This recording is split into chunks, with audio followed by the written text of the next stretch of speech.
Hey guys, so I'm going to be showing you all a WrestleMania 33 dream match card that I made.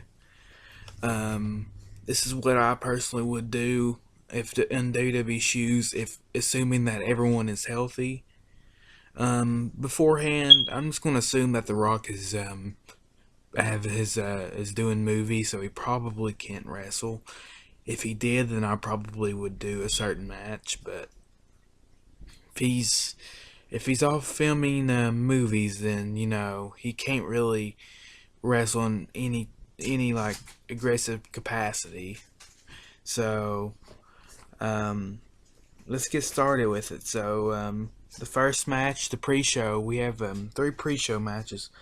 The reason why I have three pre-show matches is I think WWE needs to give people a reason to actually watch the pre-show. Make it actually feel important because it's still a part of WrestleMania regardless. So they need to make it feel somewhat important. So the first pre-show match is the Andre the Giant Memorial Battle Royal. The guys who get like entrances, I would have Dolph Ziggler get his entrance. The Miz, Luke Harper. Yeah. Hopefully Luke Harper's healthy by then, and I would have him be a singles competitor by now. Um, so, and then also a surprise debut of Shinsuke Nakamura. I would have him a surprise debut. I'll probably hype this up saying there's going to be a surprise, like a surprise entrance in the Andre Giant Battle Royal, so people would, actually watch this. Um, so people could see the debut of Shinsuke Nakamura. So who I would have win?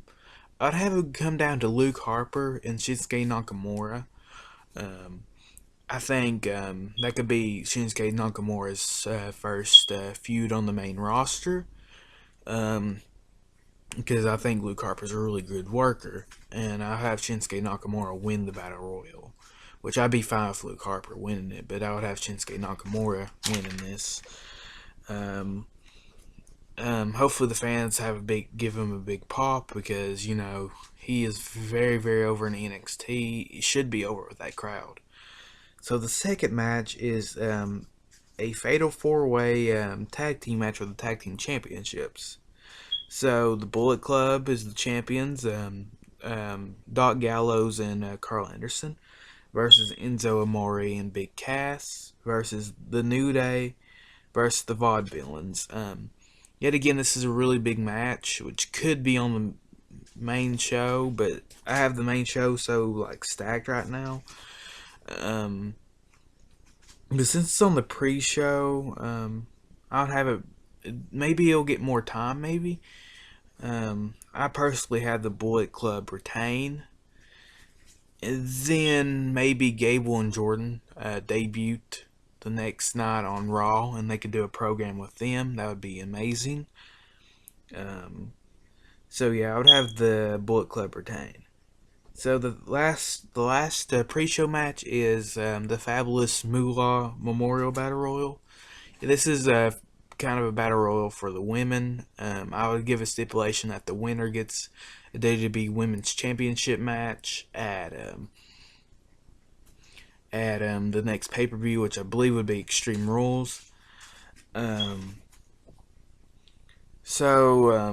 The participants that I would have in it, I would have Becky Lynch, Paige. I would have Naomi, Natalia. Just pretty much all the women could fit in there. Maybe even throw in a few surprises if you want to, like throw in a woman who hasn't like returned or not returned, but hasn't been wrestling for a while. If they can bring them in, that'd be nice. But the reason why I do this, I kind of like the idea of this battle royal. I would do bring back the Miss WrestleMania Battle Royal, but considering who the first winner was, it kind of lost its credibility. So just basically rebrand that. And the winner I would have would be Becky Lynch. I mean, so far Becky Lynch has really not had a very hasn't like she's had the brunt of this women's revolution. She had to put over Charlotte a lot, which Charlotte's a great wrestler. I don't have anything against her, but and it looks like she might even put over Emma. Looking at what they're doing with Emma right now, she might even have to put over Emma. By now, she would probably not be in a very good state. So having her win the first ever Fabulous Moolah Memorial Battle Royal will be great because the fans love her.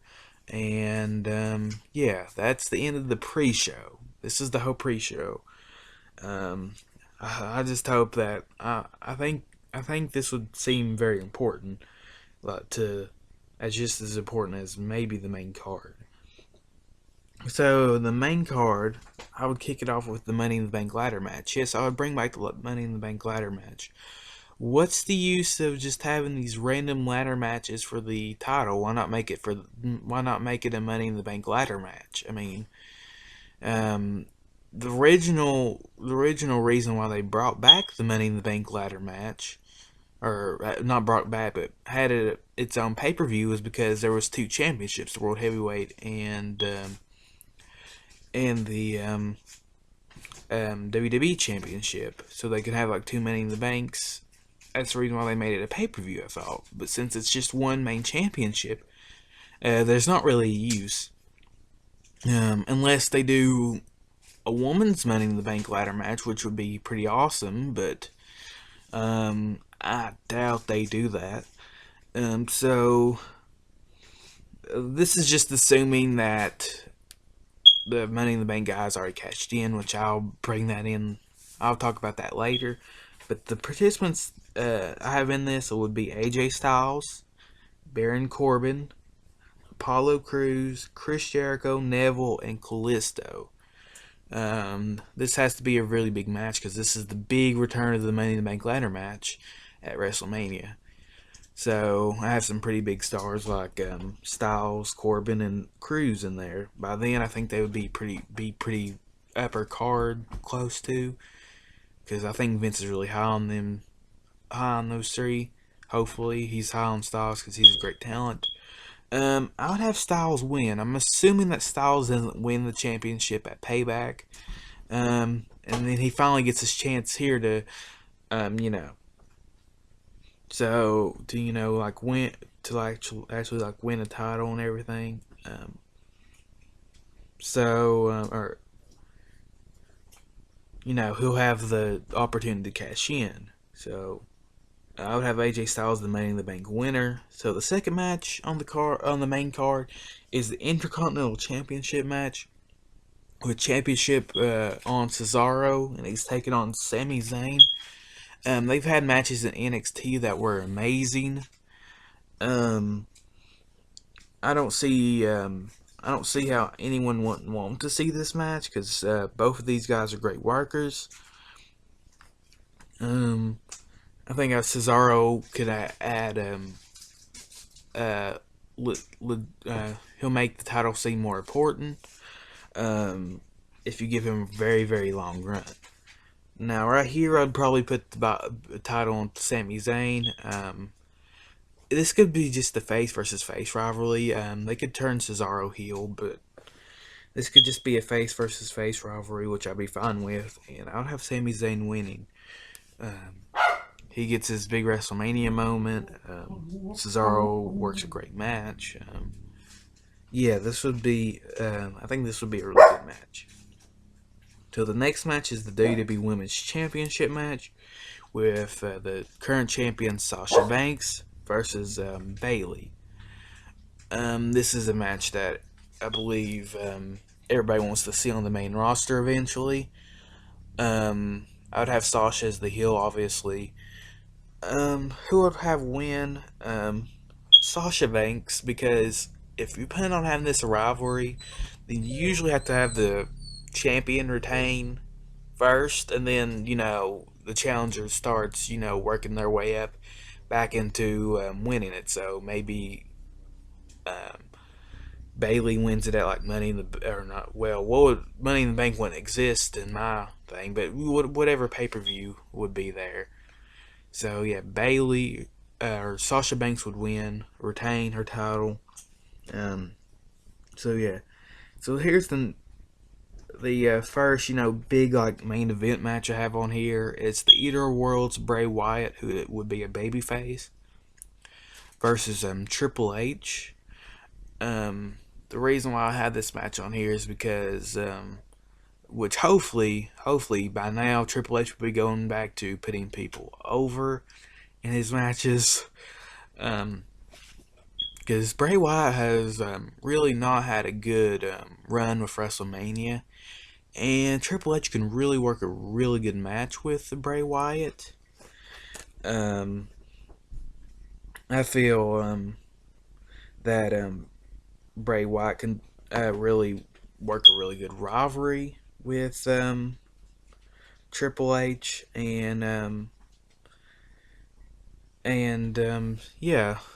I would have Bray Wyatt go over. It'd be a fairly good match. How I'd set it up was have Bray Wyatt have Triple H try to beat Seth Rollins out or eliminate Seth Rollins at the Royal Rumble, which I'm already kind of spoiling the main event.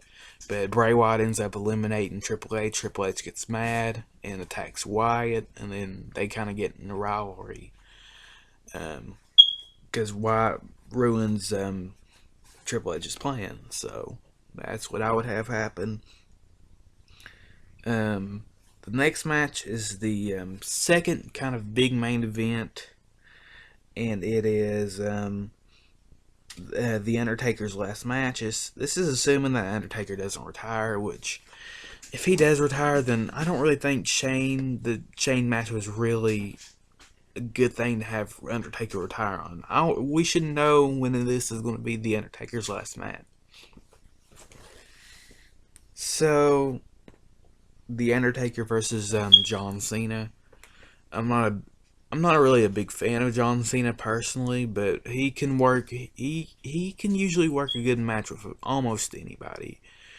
And the Undertaker, in the current state that he's in, the last 3 WrestleManias that he's had, he has not looked like he's in good shape. So I think he could work a really good match with John Cena. Could work a very good match with him.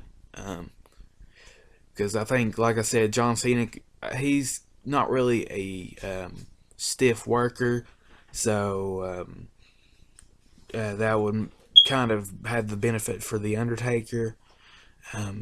Least likely to get an injury, because if they did Brock again, Brock's a really stiff worker, so you can't really do that match. So I would personally have the Undertaker go over in his last match. Now if Cena goes over, he doesn't really need to win, but I mean, I don't really care because it doesn't really harm anything. But I would have the Undertaker go over in his last match. I mean, but whatever. That's what I would have there. And the next match I would have would be the debut of a new NXT woman, Asuka versus Charlotte. I would have Asuka confront Charlotte at maybe Fastlane, and then they just have a bunch of build and promos since then. I would not have Asuka actually wrestle until now. This would be a really good match for both of these ladies. I personally have Asuka go over, and then you can go on to have Charlotte maybe win at the next pay-per-view and have this come into like a big rivalry.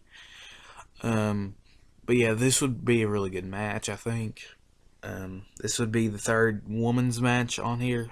I think WWE is starting to take the women's division very seriously, so I would have so that's the reason why I have 3 women's matches on here.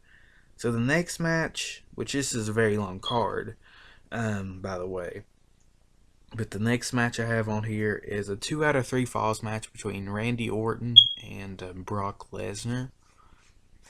Now, these guys have never been in the ring together, and they debuted around the same time, which they might have been in Ohio Valley Wrestling back when, they was maybe in developmental, maybe, but never like in the capacity of like on SmackDown or Raw. And they've both been with the company for about the same time, and they're both close to the same age. I mean, it makes sense. I'd personally have Randy Orton as the heel here because I think Brock Lesnar as a babyface gets more over at this point. Brock Lesnar as a babyface gets more over than Randy Orton, which I'm sorry this video is so long. I'll try to, but I would have Brock Lesnar win. I don't really think. I think they're really building up Brock Lesnar as this monster. Now, I wouldn't be mad if Randy Orton wins, but I think for the better Brock Lesnar wins to keep on building him up as a monster. But I'd have, since it's 2 out of 3 falls, I'd have Orton get 1 fall in.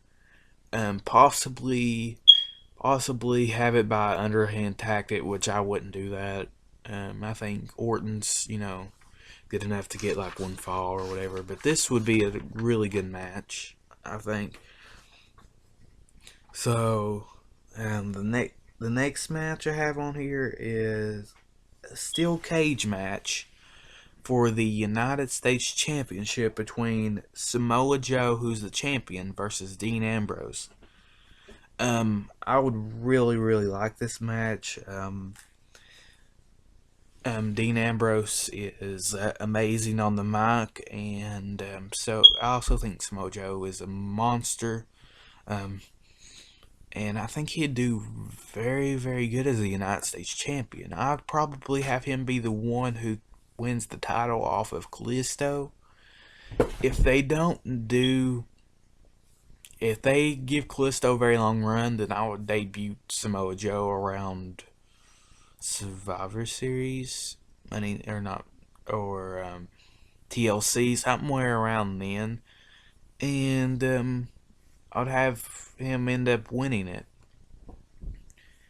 But if they decide to, put it on Baron Corbin, then obviously they can do a little program between Joe and Corbin. But I'm getting off topic. I would have Samoa Joe's obvious heel here. A big steel cage match, which we don't usually see steel cage matches, especially at WrestleMania, so this would be something new.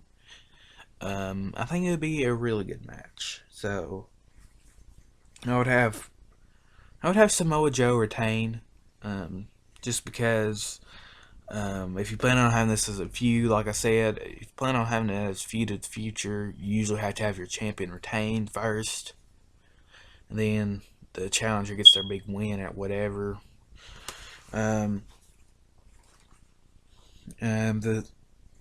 Here's another kind of main event match I have on here is a no disqualification match between Finn Balor and Roman Reigns.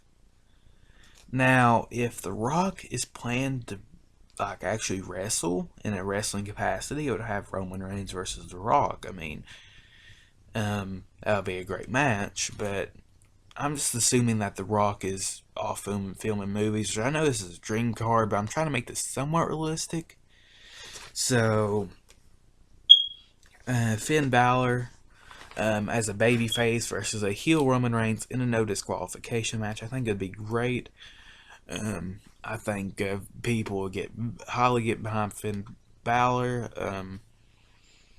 This would be a very back and forth, and adding the no DQ makes it even better. I would personally, I'm gonna say it. I would have Finn Balor go over. I think Reigns can always go over in the next pay-per-view. So yeah, I would have Finn Balor go over in this one. So the main event for the World Heavyweight Championship, we got Kevin Owens, who's the champion, which I'll explain how that happens, versus the winner of the Royal Rumble, Seth Rollins. So I would have Seth Rollins return at either, I don't know, did he at SummerSlam or wherever. But anyway, when he returns, I'd have them win the championship off of a heel Roman Reigns. So they have a collection of like matches between each other, and then it ends at TLC in a TLC match. So Rollins wins over Reigns in the TLC match, a very brutal match.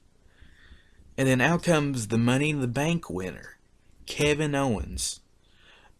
Kevin Owens cashes in on Rollins and pins him. 1, 2, 3. So now Rollins wants to be a Royal Rumble entrant, and due to the drawings, he gets draw number 1. So he draws number 1. He starts from the very beginning, and he outlasts everyone, and he last eliminates Triple H. Or not Triple H, but he last eliminates Bray Wyatt, because I would have Bray Wyatt eliminate Triple H. And then at Fastlane, you could do a program between Kevin Owens and some other guy. I don't know. You could do Sami Zayn for the championship. I mean, I think that'd be a good like in between WrestleMania and Royal Rumble kind of match to do with the champion. Obviously, Owens goes over, and then now you have this match, Rollins, Owens. I think they're both very, very good talents. I'd have Rollins as the face, but I did not say already. But I would have Rollins go over.